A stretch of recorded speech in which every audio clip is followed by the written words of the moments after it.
ಡೇನೇ ಸ್ವಲ್ಪ ಖುಷಿಯಾಗಿ ಸ್ಟಾರ್ಟ್ ಆಯಿತು. ಬಿಕಾಸ್ ಇವತ್ತು ರಂಜಿತ್ ಮುಂಬೈಯಿಂದ ರಿಟರ್ನ್ ಬರ್ತಿದ್ದಾರೆ.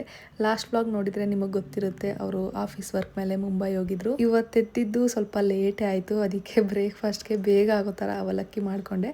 ಆ್ಯಂಡ್ ಅದ್ರ ಜೊತೆ ಸಿಹಿ ಅವಲಕ್ಕಿ ಕೂಡ ಮಾಡ್ಕೊತಿದ್ದೀನಿ. ಅಂದರೆ ಅವಲಕ್ಕಿಗೆ ಸ್ವಲ್ಪ ಜಾಗರಿ ಪೌಡ್ರ್ ಆ್ಯಡ್ ಮಾಡಿಕೊಂಡೆ. ನನಗೆ ಶುಗರ್ ಅಷ್ಟು ಇಷ್ಟ ಆಗಲ್ಲ. ಆಲ್ಮೋಸ್ಟ್ ಒಂದು 3 ಇಯರ್ಸಿಂದನೂ ನಾನು ಆರ್ಗ್ಯಾನಿಕ್ ಬೆಲ್ಲದ ಪೌಡ್ರ್ ಬರುತ್ತಲ್ವ, ಅದನ್ನೇ ಯೂಸ್ ಮಾಡ್ತಿದ್ದೀನಿ. ಬ್ರೇಕ್ಫಾಸ್ಟ್ ತಿಂದು ಸ್ವಲ್ಪ ಹೊತ್ತು ರೆಸ್ಟ್ ಮಾಡಿ ಅದಾದಮೇಲೆ ಕಿಚನ್ ಕ್ಲೀನ್ ಮಾಡ್ಕೊಳ್ಳೋಣ ಅಂತ ಬಂದೆ.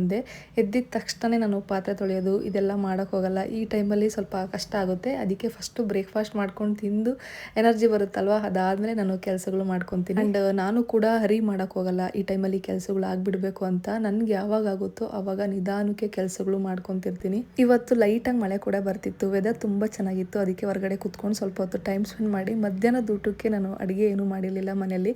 ಹೊರಗಡೆಯಿಂದನೇ ಆರ್ಡ್ರ್ ಮಾಡ್ಕೊಂಡಿದ್ದೆ. ಚಿಕನ್ ತಿನ್ನಬೇಕು ಅಂತ ಕ್ರೇವಿಂಗ್ ಆಗ್ತಿತ್ತು. ಈ ಟೈಮಲ್ಲಿ ಚಿಕನ್ ಶಾಪ್ ಹೋಗಿ ಚಿಕನ್ ಎಲ್ಲ ತರೋಕ್ಕಾಗಲ್ವಲ್ಲ, ಅದಕ್ಕೆ ಝೊಮ್ಯಾಟೋದಲ್ಲೇ ಆರ್ಡ್ರ್ ಮಾಡ್ಕೊಂಡೆ. ಇವತ್ತು ಮತ್ತು ನಿನ್ನೆ ಶಾರ್ಟ್ ವಿಡಿಯೋ ಜೊತೆ ಲಾಂಗ್ ವಿಡಿಯೋ ಕೂಡ ಶೂಟ್ ಮಾಡಿದೆ. ಆ್ಯಂಡ್ ಎಡಿಟಿಂಗ್ ಕೆಲಸ ಇತ್ತು, ಹಂಗಾಗಿ ಟೈಮ್ ಸ್ಪೆಂಡ್ ಮಾಡೋದಕ್ಕೆ ಈಸಿ ಆಯಿತು. ರಂಜಿತ್ ಮನೆಗೆ ಬಂದಾಗ ನೈಟ್ 12:45 ಆಗಿತ್ತು. ಫ್ಲೈಟ್ ಡಿಲೇ ಆಗಿದ್ದರಿಂದ ಸ್ವಲ್ಪ ಲೇಟ್ ಆಯಿತು. ನಾಳೆ ಮತ್ತೆ ಸಿಗೋಣ. ಬಾಯ್.